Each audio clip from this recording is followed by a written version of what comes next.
ternyata penyerahan kita kepada Tuhan, kesediaan kita dibentuk oleh Tuhan, itu mempengaruhi, itu akan menentukan hidup kita ini terbentuk menjadi apa. Jadi kalau bahasanya supaya gampang dimengerti, diberkati tidaknya hidup kita itu ditentukan oleh penyerahan kita, kesediaan kita dibentuk oleh Tuhan. Yang kedua, ternyata kurangnya komitmen kita terhadap Tuhan, kesungguhan kita terhadap Tuhan, itu dapat menghalangi berkat Tuhan. Tadi dia bilang, aku sudah berjanji kepada suatu bangsa. Aku bilang aku akan membangun, aku akan menanam, aku akan memberkati. Tapi waktu kulihat perjalanan hidup mereka, mereka tidak sungguh-sungguh, maka menyesallah aku. Bapak Ibu, ternyata Tuhan bisa menyesal. Dia sudah berjanji, menjanjikan hal yang baik. Kalau kita berjalan dalam ketidakbenaran, Tuhan berkata, aku akan mengubah ketetapanku. Jadi jangan sampai Tuhan menyesal karena sudah berjanji kepada hidup kita, karena kita tidak mau diubah, karena kita tidak mau dibentuk, karena kita tidak mau menyerah sepenuhnya pada Tuhan. Tapi sebaliknya dia bilang, aku sudah bilang bangsa ini akan kujatuhkan, bangsa ini akan kuruntuhkan, keluarga ini tidak baik di hadapanku, kata Tuhan. Tapi waktu kulihat mereka berubah, mereka bertobat, mereka hidup dalam penyerahan yang penuh. Lalu aku akan kembali memberikan keberuntungan kepada mereka. Yang saya maksudkan di sini semua Bapak Ibu adalah buat kita semua.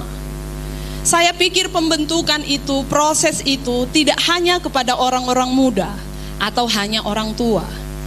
Saya sudah cukup berumur, umur saya sudah mungkin seperti firman Tuhan bilang ya 60-70 sudah mendekati. Apa perlu lagi proses? Sudah cukup banyak hari-hari yang kulalui dengan proses-proses.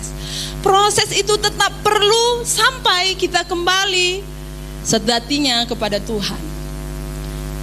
Jadi tidak hanya kepada anak kecil, anak muda, remaja, orang tua muda, atau orang tua yang sudah tua. Semua kita harus ikut dalam prosesnya Tuhan. Seperti pelajaran yang dia suruh nabinya pelajari dari seorang tukang periuk.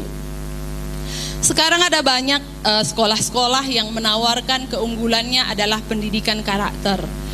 Saya perhatikan ada begitu banyak orang tua tertarik menyekolahkan anaknya pada sekolah yang memiliki nilai-nilai di dalamnya, yaitu nilai-nilai yang mengutamakan karakter. Saya pun sebagai orang tua akan tetap cari di mana anak saya bisa sekolah, di dalamnya ada diajarkan nilai-nilai dan itu diutamakan. Kenapa? Karena ada orang bilang begini. Ada perkataan seseorang yang saya catat semalam, dia bilang begini, potensi kita dapat menjadi berkat jika disertai karakter yang baik. Artinya begini, sepintar apapun kita bisa jadi berkat kalau karakter kita baik. Secantik apa suarandu bisa jadi berkat kalau punya karakter baik. Gitu contohnya. Sepintar apapun kamu sekolah, setinggi-tingginya apapun, IP-ndu 4, tamat, dapat menjadi berkat kalau punya karakter yang baik. Kalau saya punya sebuah tempat yang memperkerjakan orang, ada orang IP-nya 4, ada orang IP-nya 2,5, cukup makan supaya udah tamat. Tapi yang satu pencuri, IP-nya 4. Yang 2,5 disuruh jam 8 datang, 8 kurang 5 udah sampai. Pulang pun gak pernah duluan, ya, dia selalu tepat waktu. Saya akan pilih IP-nya yang 2,5. Jangan-jangan besok pensil saya hilang walau IP-nya 4. Jangan-jangan besok buku saya hilang walau IP-nya 4. Kenapa kita memilih begitu? Karena kita merasa penting karakter ini. penting karakter itu, makanya banyak kita memilih-milih. Saya pilih berteman dengan ini, saya pilih berteman dengan ini. Bapak Ibu juga pilih dengan siapa Bapak Ibu merasa cocok berteman. Semuanya lebih banyak yang berperan adalah kita lihat karakternya, tabiatnya, seperti apa dia, bagaimana sifatnya. Saya contohkan begini, kalau ada orang yang tidak jujur di jemaat ini misalnya ya, jangan ada yang tersinggungnya kalau tidak ada yang tidak jujur ya. Ada yang tidak jujur di sini. Udah gitu dia kejam, sama anaknya kejam, sama tetangga kejam. Terus gitu rakus. Kalau makan semua dihabiskan, dia aja yang dipentingkannya. Kira-kira kalau komsel senang kamu datang dia? Jangan maunya datang Mamak Sianu. Banyak senek habis nanti dibawanya. Habis nanti dimakannya. Gak senang kita punya teman yang karakternya gak bagus. Walau di gereja ini kita senyum, mari selamat datang, tapi di hati kita, janganlah aku dekat-dekat dengan dia, karakternya gak bagus. Tapi kalau ada orang suka menolong, suka berbagi, seperti 2 minggu belakangan ini kita belajar memberi ya. Dia suka memberi. Kalau ada pesta-pesta langsung kita mari sini. Lewat nanti kacang goreng udah pasti dia yang bayar ya. Karena kalau dia sukanya minta aja kita. Wah, nanti ini. Kita pun gak suka. Begitu juga dengan orang-orang lain ya. Dia akan selalu tanpa dia sadar, kita merumuskan seseorang dia punya karakter yang baik atau tidak, tanpa kita sadari, itu akan membuat kita akhirnya menjauh atau mendekat dengan seseorang. Ada satu pepatah orang Cina, dia bilang begini, Anda tidak dapat memahat di kayu yang lapuk. Coba kita pikirkan pepatah Cina ini. Anda tidak dapat memahat pada kayu yang lapuk. Kalau lapuk, bagaimanapun kita pintarnya yang memahat ini, bagaimanapun hebatnya pemahat ini, kayu itu nggak akan bisa terbentuk dengan baik kalau lapuk kayunya. Sama Bapak Ibu, kalau karakter kita lapuk, kalau karakter kita jelek, kalau karakter kita nggak baik, sekuat apapun, tidak akan bisa dipahat menjadi sesuatu yang indah. Selama ini pikiran saya tanah liat itu satu saja ya, tanah liat, seperti pemahaman saya pasir ya pasir gitu. Ternyata kalau kita belajar tanah liat itu banyak. Ada yang bilang 6 jenis, ada yang bilang 5 jenis. Dibeda-bedakan menurut kelembutannya. Ada yang gampang dibentuk, ada yang sulit sekali ternyata dibentuk. Ada gampang serap air, ada malah susah serap air. Ada yang mengandung pasir, ada yang tidak mengandung pasir. Ternyata banyak. Dan yang lain-lain ini walau dia berbeda, semua ada gunanya. Saya pikir begini, kita ini tanah liat yang berbeda. Saya berbeda dengan Bapak Ibu, tanah liatnya berbeda. Tapi bukan berarti tidak bisa dibentuk, tidak bisa diubah, tidak bisa dijadikan sesuatu yang indah. Tergantung maukah saudara dibentuk, mau saudara diubah.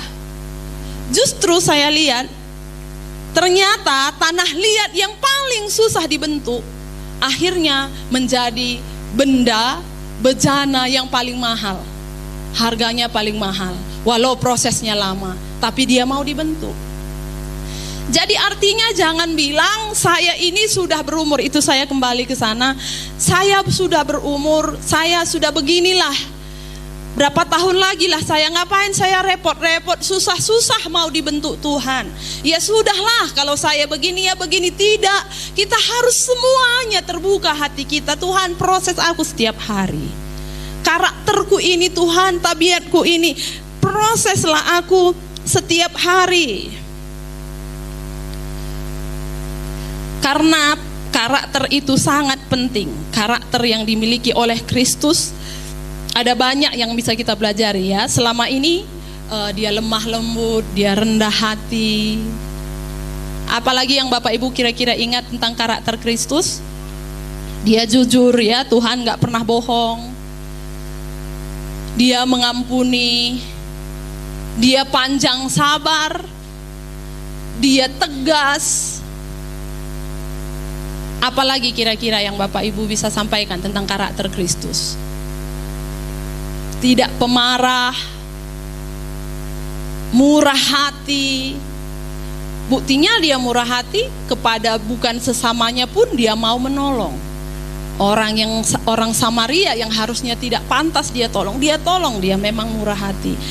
Beberapa yang saya mau sampaikan yang jarang ya, tapi ini juga ada dalam Kristus ya, karena kita ada dalam lingkungan pelayanan, kita ada dalam lingkungan gereja. Yang sering kita bicarakan adalah bagaimana kita mengampuni, bagaimana kita rendah hati, bagaimana kita jujur. Tapi ada beberapa hal yang lain yang saya mau sampaikan. Pertama, hidup mandiri. Kenapa saya bilang begitu? Karena ternyata kalau kita belajar dari pribadi Kristus, dia juga punya karakter yang mandiri. Pernah Bapak Ibu melihat Kristus itu menyusahkan orang lain? Tidak, bukan karena ketidakterbatasannya, bukan. Karena memang dia punya karakter itu. Tapi dia senantiasa berpikir bagaimana aku bisa mandiri, aku bisa lakukan semampu kita dulu. Jangan langsung menyerah, gak bisa. Biasanya pun gak bisa. Biasanya pun dia mandiri. Jadi anak-anak di tengah-tengah keluarga yang sekolah mandiri, ya. Jangan sedikit-sedikit, "Mak, Pak, usahakan dulu. Kalau sudah tak bisa, ya baru kita cari orang yang bisa tolong." Kalau sedikit-sedikit ada masalah, usahakan dulu mandiri. Yuk kita mandiri. Semuanya, istri mandiri, suami mandiri. Ini kan pekerjaan istri, ini kan suami. Tunggu dulu dia dulu, baru ada yang kerjain. Enggak, kita semuanya belajar mandiri. Terus selanjutnya yang jarang dibicarakan adalah hidup sehat. Tuhan bilang begini, tubuhmu adalah baitnya Tuhan. Barang siapa yang merusak tubuhnya, dia merusak bait Tuhan. Kalau kita tidak punya gaya hidup sehat, artinya kita sama merusak hidup kita, merusak baitnya Tuhan. Yang simpel saya mau sampaikan, Bapak Ibu, jangan lupa makan. Ya, ini seperti pesannya orang tua pada anak kecil. Tapi ternyata anak kecil ini walau udah mamak-mamak, bapak-bapak tetap masih lupa. Kalau udah kerja makan lupa. Banyaknya masalah kita adalah karena lupa makan. Saya tahu ada beberapa di sini yang punya penyakit karena ini, tapi bukan itu maksud saya tembak-tembak saudara, tapi itu memang di hati saya. Jangan lupa makan ya, dan jangan terlalu banyak makan. Lalu pola tidur. Jangan paksa ya, kalau sudah sampai jam tidur. Batas tidur kalau saya baca jam 11. Setelah jam 11 itu ada prosesnya. Hati jam ini, hati diproses. Setelah ini jam 12 ada semua. Mulai jam berapa? Jam 11. Kalau siang saya nggak usah bilang ya, karena siang pun ada sebenarnya. Katanya jam 1 sampai jam 3 siang waktunya yang bagus untuk istirahat. Karena katanya di situ fungsi lambung, jantung, hati, di situ perlu dia istirahat katanya. Tapi kan bagi kita masih ke ladangnya. Atau Bapak Ibu yang menidurkan anak lebih baik di jam itu 1 sampai 3. 1 sampai 3. Saya karena belajar itu makanya sekarang anak saya pun saya tidurkan di jam itu. Kita pun kalau bisa, Bapak Ibu punya waktu, nggak usah Facebookan. Kalau nggak ada kesibukannya, kalau di ladang ya apa boleh buat. Istirahat saja jam 1 sampai jam 3 pasti segar. Pola hidup yang sehat. Yang perlu dimakan makan, tapi yang nggak perlu dimakan jangan dimakan. Pola hidup yang sehat, menjaga tubuh kita. Ya, apalagi di pandemi yang sekarang kita perlu sehat. Anak-anak Tuhan, sehatlah kita.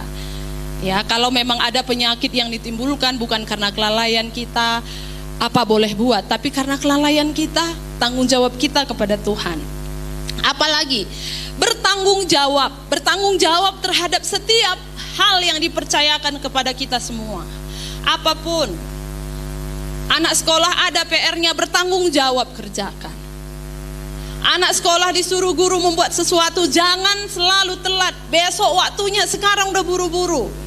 Atau mana dulu, tanya dulu, baru udah dikeluarkan PR-nya. Enggak, kita harus sudah siap bertanggung jawab. Pekerjaan kita pun begitu, bertanggung jawab. Lalu dapat dipercaya. Ini udah sering juga, tapi saya mau ingatkan kita lagi, mari kita semua, saya pun harus dapat dipercaya. Selanjutnya, malu berbuat salah. Bagaimana kira-kira Bapak Ibu kalau berbuat salah? Masih adakah malu di hati kita? Jangan justru udah biasa, gak apa-apa. Harusnya terlambat pun malu loh. Saya gak tengok-tengok tadi. Kembali ya, mohon maaf, ampunilah saya. Saya gak maksud ini nembak-nembak saudara, tapi supaya kita baik ya. Kalau memang nggak lain ya, kalau memang ada tadi sesuatu terus nggak bisa kejar, tidak masalah. Tapi kalau udah merasa biasa, tunggulah dulu 8:05, mulai jam 8. Tunggulah dulu 8:10 supaya udah ada orang. Jangan, harusnya malu. Udah jam 8:10 aku datang, malu. Kalau ada sesuatu, saya bilang tadi tanda kutip Bapak Ibu, tapi kalau itu sudah kebiasaan, itu karakternya yang perlu diubah. Jadi kita sudah tahu ya, ada banyak yang perlu kita pelajari. Satu lagi yang saya mau sampaikan, bersemangat. Jadi anak Tuhan yang bersemangat ya. Kita lihat dia semangat, kita lihat dia ada semangat gitu. Pagi-pagi dicoba di rumah ya, pagi-pagi bangun, selamat pagi, diucapkan selamat pagi. Selamat pagi buat anaknya, biar dia pun semangat. Selamat pagi itu perlu ya. Ulang bedak pe latah nu perbulangan dong goja. Kam di rumah, mana tadi?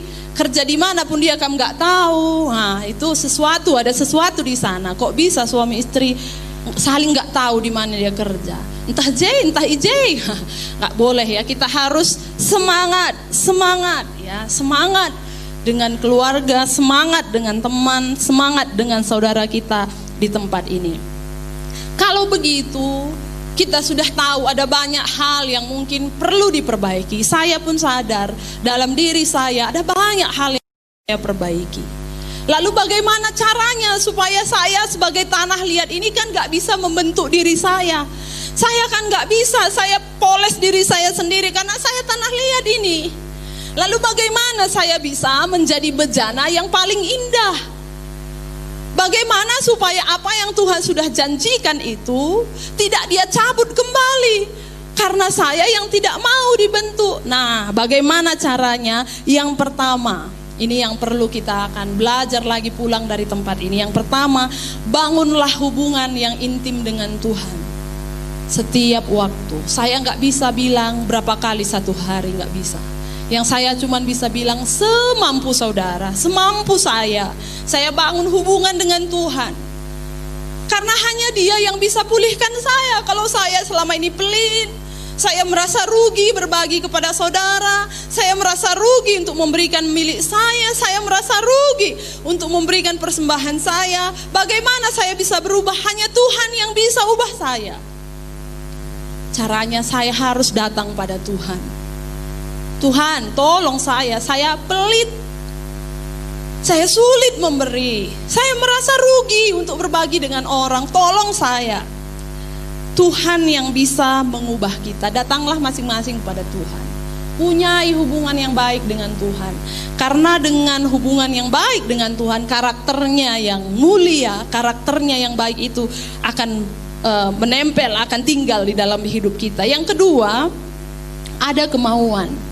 Saya ulangi lagi Bapak Ibu, jangan berkata bagaimandakin aku, udah gini aku, gak bisa berubah. Itu adalah jawaban orang yang tidak mau berubah. Orang yang tidak bisa berubah adalah orang yang selalu berkata, udah begini aku. Saya percaya Tuhan gak ciptakan kita menjadi orang yang sulit mengampuni, enggak. Tuhan ciptakan kita menjadi pribadi yang pemarah. Tuhan ciptakan kita menjadi pribadi yang kejam. Tuhan ciptakan kita menjadi pribadi yang tidak jujur. Tidak, saya percaya Tuhan ciptakan kita dengan baik, dengan mulia. Tapi dosa dari nenek moyang kita sudah ada dalam hidup kita, sehingga tabiat ini kita bawa. Tapi bukan berarti tidak bisa berubah. Harus ada kemauan. Aku mau berubah. Saya ulangi karena ini banyak kali akhir-akhir ini yang saya lihat. Sulit aku mengampuni. Udah gini aku memang. Sulit aku mengampuni. Jangan bilang udah gini aku. Itu artinya gak mau mengampuni. Aku harus bisa. Aku harus mengampuni. Harus ku coba. Saya saya baru berapa waktu ini bisa bawa kereta. 3 tahun. Belum ada 3 tahun, 2 tahun. Bapak Ibu tahu saya belajar dari sejak kapan? Remaja saya sudah belajar bawa kereta. Berapa kali saya masuk ke pagar orang dan sampai di pagar itu malah saya gas lagi. Untung rapat ini pagarnya ya, mungkin kamu punya pengalaman juga itu. Masuk ke pagar orang, bukan kurem, ku gas lagi. Tapi karena udah pagarnya kuat kali ya, kembang sepatu, nggak masuk lagi ke rumah orang ya, ditahannya. Sejak itu udah trauma aku. Udah gini lah aku nggak bisa. Terus pengerja aku, kata pendetanya, belajar kamu bawa kereta. Belajar lagi aku bawa kereta. Bisa aku kalau di lapangan gini, tapi kalau udah di jalan nggak bisa. Di mana benar pasti traumanya ya. Di lapangan aku bisa, tapi ke jalan udah nggak bisa. Sejak itu udah kuputuskan selamanya aku nggak bisa. Tapi terakhir setelah menikah, akhirnya bisa. Kenapa? Aku mau. Aku harus coba. Masa ada SIM-ku nggak bisa aku bawa kereta? Ku coba ku bawa ke Sugihan. Akhirnya udah bisa. Ku bawa ke Kabanjahe. Akhirnya udah bisa. Maksud saya Bapak Ibu, saya pun sempat berkata, udah begini aku nggak bisa. Udah ku coba dulu nggak bisa. Tapi kenapa sekarang bisa? Karena aku punya kemauan yang keras. Harus bisa. Harus bisa. Bapak Ibu harus punya kemauan yang keras. Seperti mengampuni tadi. Banyak kali penyakit timbul karena itu tadi, masalah hati. Masalah hati. Migrain katanya sakit karena hati. Penyakit yang lain naik tensi karena sakit hati. Lambungnya masalah karena hati. Coba penyakit apa lagi yang gak ada hubungannya dengan hati? Berapa banyak penyakit yang bisa timbul dalam hidup kita karena gak bisa mengampuni. Dan bukan karena gak bisa, saya ulangi, karena Bapak Ibu gak mau. Apalagi obatnya, gak ada obatnya kalau kamu gak mau. Harus mau. Mau diproses oleh Tuhan. Ada kemauan, ada usaha, ada ketekunan. Demikian dengan karakter-karakter yang lain. Kemudian yang ketiga, pergaulan. Pergaulan itu banyak sekali mempengaruhi karakter kita. Betapa pergaulan itu bisa mengubah karakter. Jadi Bapak Ibu perhatikan dengan siapa Bapak Ibu bergaul. Anak kita pun sering kita bilang, dulu anakku ini gak kasar begini bicara. Setelah bergaul dia di sekolah dengan temannya ini kok jadi begini. Artinya pergaulan itu bisa mengubah karakter. Jadi pintar-pintarlah kita memilih teman. Maksud saya sahabat. Kalau teman, semua kita teman. Semua kita senyum, kita sapa ya. Tapi untuk jadi sahabat, orang yang secara khusus ada mendengar cerita kita, mendengar keluhan kita, berbagi tentang hal-hal hidup kita, itu Bapak Ibu pilih-pilih. Jangan sampai merusak karakter Bapak Ibu. Kalaupun kita lihat dia seorang, seperti yang saya bilang tadi, dia orangnya rakus, sikit-sikit udah diambil banyak. Besok pun dibilangnya, kau ambil aja banyak. Kita bilang, jangan, kata Tuhan nggak boleh gitu. Besok dia bilang lagi, pesta-pesta, masukkan aja ke plastik. Kita bilang, jangan, gak bagus. Tapi kalau udah 3 kali, 4 kali, iya juga ya, terakap juga ini satu plastik ya, di rumah nanti bisa dimakan. Itu dipengaruhi karena pergaulan. Itu sebabnya kalau lihat ada orang yang kita rasa karakternya gak baik, cukup kita kenal dia, tidak juga musuh, tapi jangan sahabat. Karena bisa merusak kebiasaan baik yang selama ini kita bangun. Karena dalam kitab 1 Korintus dikatakan, jangan kamu sesat. Pergaulan yang buruk merusak kebiasaan yang baik. Kita udah terbiasa baik, bisa rusak karena pergaulan kita yang buruk ya, bergaul dengan orang-orang yang salah. Saya pikir kita cukup memahami semua tentang bagaimana pentingnya karakter ini tadi. Kalau Tuhan kita, dia tidak pernah menyerah membentuk kita. Dia penjunan yang tidak pernah kenal lelah. Dia selalu bersemangat. Kapan kita bisa dibentuk, diubah? Dia mau menggenapi janjinya bagi kita. Dia mau menggenapi rencananya bagi kita. Tapi Tuhan juga mau, kita mau diproses, kita mau dibentuk, karakter kita mau diubah. Kita mau menjadi pribadi yang menyerah sepenuhnya pada Tuhan. Tuhan, bentuklah aku, bentuklah pribadiku memiliki karakter yang baik seperti Tuhan. Saya akhiri dengan sebuah kalimat begini: seorang yang berkarakter baik adalah seseorang yang berusaha melakukan hal-hal yang terbaik untuk Tuhan, untuk dirinya sendiri, dan untuk sesamanya. Seseorang yang berkarakter baik adalah seseorang yang berusaha melakukan yang terbaik untuk Tuhan, untuk dirinya, dan untuk sesamanya. Biarlah firman Tuhan hari ini yang kita dengar boleh memperbaharui lagi kita semuanya menjadi anak-anak Tuhan yang memiliki karakter yang baik. Karakter yang baik itu kita temukan di dalam karakter Kristus. Ada banyak hal yang kita dengar hari ini, tapi mungkin berbeda-beda yang kita alami.